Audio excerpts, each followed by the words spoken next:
বিশ্বের সবচেয়ে জনপ্রিয় ইংলিশ প্রিমিয়ার লিগের অন্যতম সফল ক্লাব ম্যানচেস্টার সিটি। চলতি মৌসুমে ক্লাবটি বেশ বাজে সময় পার করলেও গেল কয়েক বছরে মাঠের পারফরম্যান্সে সবাইকে ছাড়িয়ে গেছে পেপ গার্দিওলার দল। এবার সর্বশেষ অর্থ বছরে সবচেয়ে বেশি আয়ের রেকর্ড গড়েছে ইংলিশ এই ক্লাব।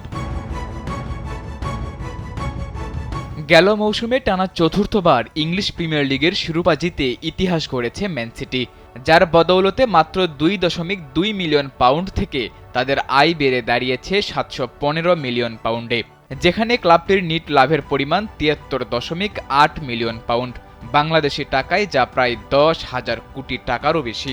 তবে লাভের অঙ্কের হিসেব করলে এটি গেল মৌসুমের থেকে কিছুটা কম। স্যান্ডেলিনা সো, রূপচর্চায় আভিজাত্য।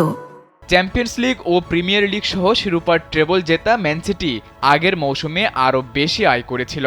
কোভিড মহামারীর 2019-20 মৌসুম বাদ দিলে সেই 2014-15 মৌসুম থেকেই চলছে ম্যান সিটির লাভের এই যাত্রা। এখন প্রতি বছর নিজেদের রেকর্ড নিজেরাই ভেঙে আয়ের রেকর্ড সমৃদ্ধ করছে ইংলিশ লিগের এই ক্লাবটি।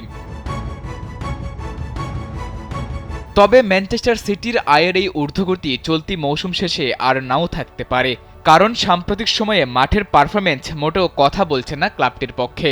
সব প্রতিযোগিতা মিলিয়ে সবশেষ 10 ম্যাচে ক্লাবটি জয় পেয়েছে মাত্র একটি, 7টি হার আছে নামের পাশে। ফলে গেল আসরের চ্যাম্পিয়নরা নেমে গেছে লিগ টেবিলের 4 নম্বরে। এছাড়া শঙ্কা আছে চ্যাম্পিয়ন্স লিগ থেকেও বাদ পড়ার, কারণ বর্তমানে তাদের অবস্থান 22 নম্বরে। ম্যানচেস্টার সিটির এই দুর্দশার পেছনে অন্যতম কারণ হচ্ছে খেলোয়াড়দের চোট। ক্লাবটির হয়ে গেল মৌসুমে দুর্দান্ত পারফরম্যান্স দেখিয়ে ব্যালন ডিওর জয় করা রদ্রিগো হার্নান্দেজ ছিটকে গেছেন এসিএল ইনজুরিতে। এছাড়া দলের 4 সেন্টার ব্যাকও আছেন ইনজুরিতে। দলের আরেক তারকা কেভিন ডি ব্রুইনা ইনজুরি থেকে ফিরলেও নেই স্বাভাবিক ছন্দে।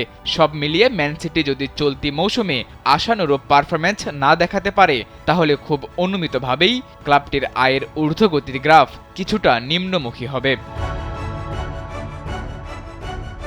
সাদাতুর রাফি, কালবেলা।